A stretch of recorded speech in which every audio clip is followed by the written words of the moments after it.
Good afternoon from South Cambridge, and welcome to my editing office. Today I wanted to share something a little bit different. I'm going to run through a very quick workflow that I use to edit my photos. Of course, everybody's tastes are completely different, and how you edit a photo, even how you see one, is very different than how I see it. So let's jump in, and I'll try and talk through some of the techniques and skills that I use. They may not be for everybody, as I said, but hopefully you can take something away from this. So as you can see, these are the images that I took this morning, and I tend to bracket all my shots. Now what bracketing means in its simplest terms is that I have created 5 images of different exposures. So for example, this one of the tree, I'll open that up and you see an image, is one exposure. And then here are the other exposures of that same image. Now what I do is I combine these to one image, so it takes the light and dark areas from that photo and creates quite a nice balanced image. It just means that it has this huge dynamic range, which is the brightest brights and the darkest darks. They're more extreme and they're further apart than they would be with one single photo. So that's the whole point of an HDR or a bracketed image. Now the term HDR, which I'm sure you've heard used before, they can look pretty awful and they can be over processed. So I don't go for that, I go for something that's very subtle and very simple. So I didn't really explain what I was doing there. The 5 different exposures, I take them and I right click, and that gives me the option to combine them together. Quite simply, Lightroom does it for me now, and it's incredible. There was a time when you'd have to do them individually, but now this does them for you, and it takes out a lot of the work. So this is the image. I'm happy with it. You can see the lightness up there and the darkness there, and it will have quite a good range, you'll see in a second. So I'll merge those photos and export them back into my Lightroom platform, or whatever you want to call it, workstation, or I don't know, space, my Lightroom space. And there it is, it's in Lightroom now. As you can see, it's the one that says HDR in the information field to the right hand side, and that is under library. Now, the rest of them are the different exposures. So what I'm going to do is take that one and start to develop it. So the first thing I do is normally pull back the highlights. However, this one isn't necessarily that bright, and I pull back the highlights just gives me more reach whenever I come to adding radial filters, and they're my favorite by far. I'll show you what they look like shortly. Next thing I do is I push the shadows up just to see what I've got in there, and you can see the tree just starting to come out and the grass starting to show itself, which is quite nice. I do tend to add a little bit of contrast. Only about 25, and then I'll start to really study this photo. So I'm going to create this filter running across the sky from where the sun was, which was approximately there, and I've zoomed right out because I don't like to have these filters right on top of the image.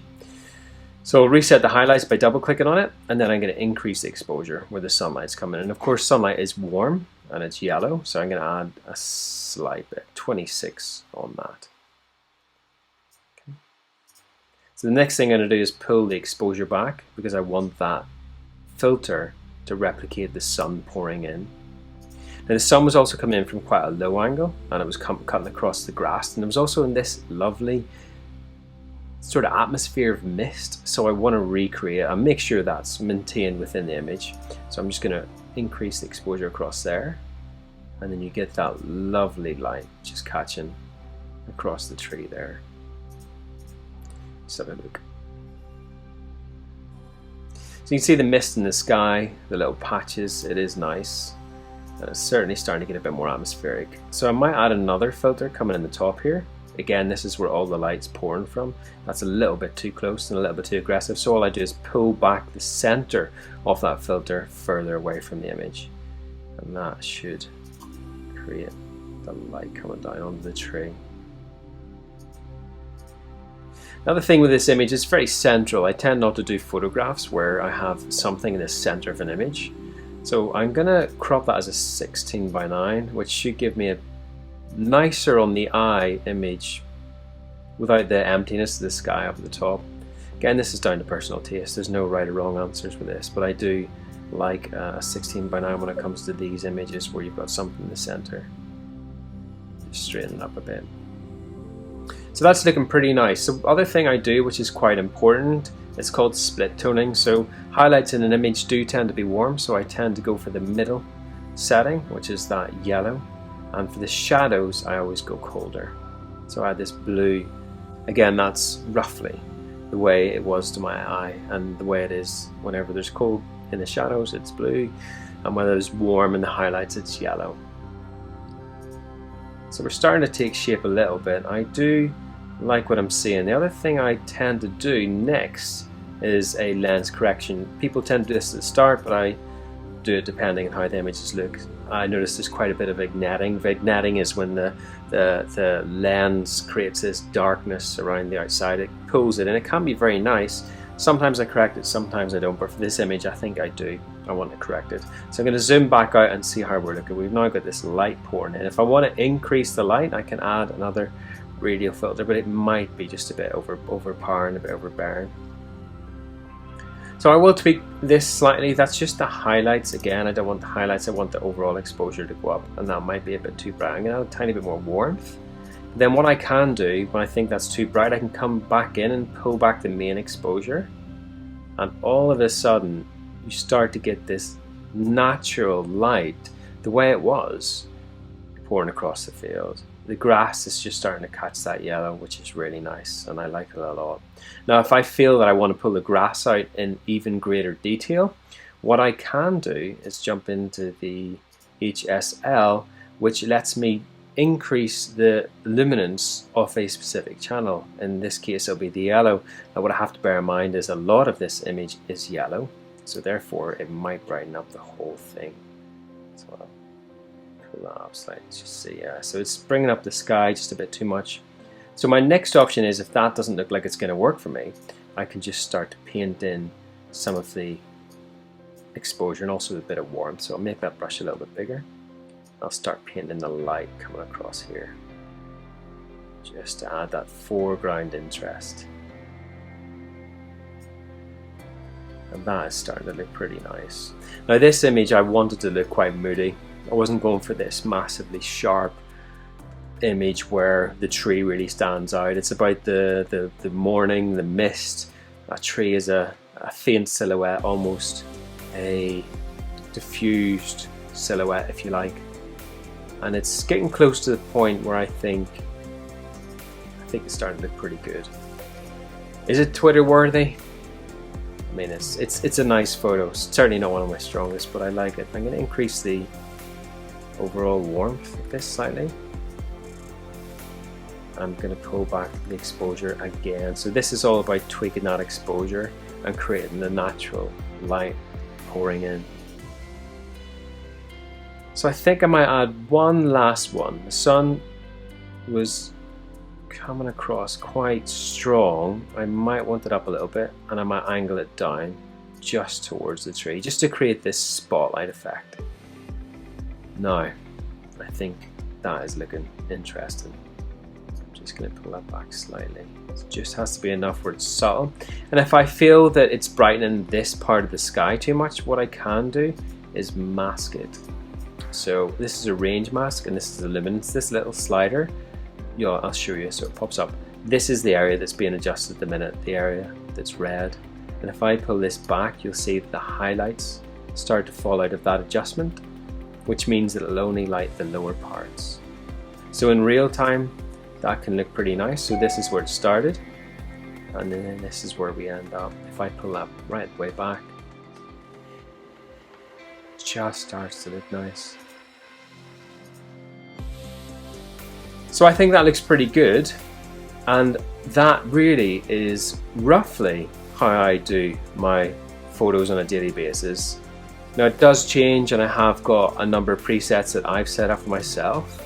I will actually duplicate this photo, and I'll show you what that looks like if I applied one of my settings. And these are settings that I've just built up over time. So again, that was our starting image. So you can see the before and after in the starting images. So this is the after there, and then this is the before.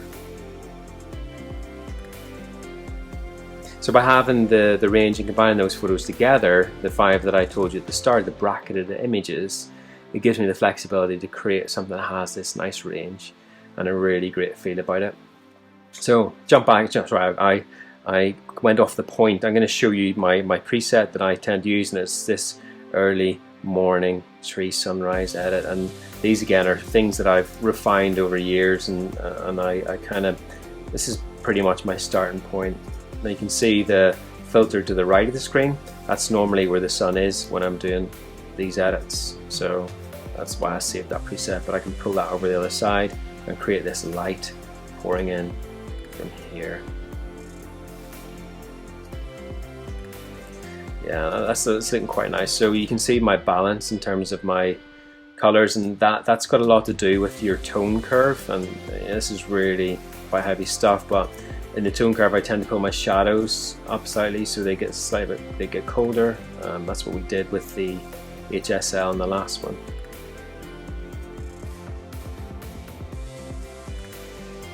Yeah, I mean that looks pretty nice. Let's zoom in on that, fill the screen. And I definitely feel this image warrants say a 16:9 or a tighter crop, just to get rid of some of that sky. You can certainly keep it in there for perspective, but I feel that's a strong image. It's nice, and there's no right or wrong answers with this. It's about sharing how you feel at any given time and trying to create the atmosphere, and editing is a really specific thing. So this is the one that we just did together, slightly different. And you can see I've moved the tree slightly off to the left of center, and then this is a very central image of the tree. So there's 2 different images that you can see. One was with my preset that I'll often use, and the other was one that we did real time. So you should be able to create anything along those lines by following those very simple instructions. It's a lot easier than you think. It does take practice, but with practice you will find your own rhythm. You'll be able to create these images how you want them to look, rather than have a camera do it for you or some sort of preset filter. It's much better to jump in and try and create these images yourself. So in many ways I hope that is helpful. I hope it gives you an insight into the editing world that I sit and go through on a daily basis. I do enjoy it. I've got a huge passion for it. So whatever you do for the rest of the day, have a good one, and I will catch you later.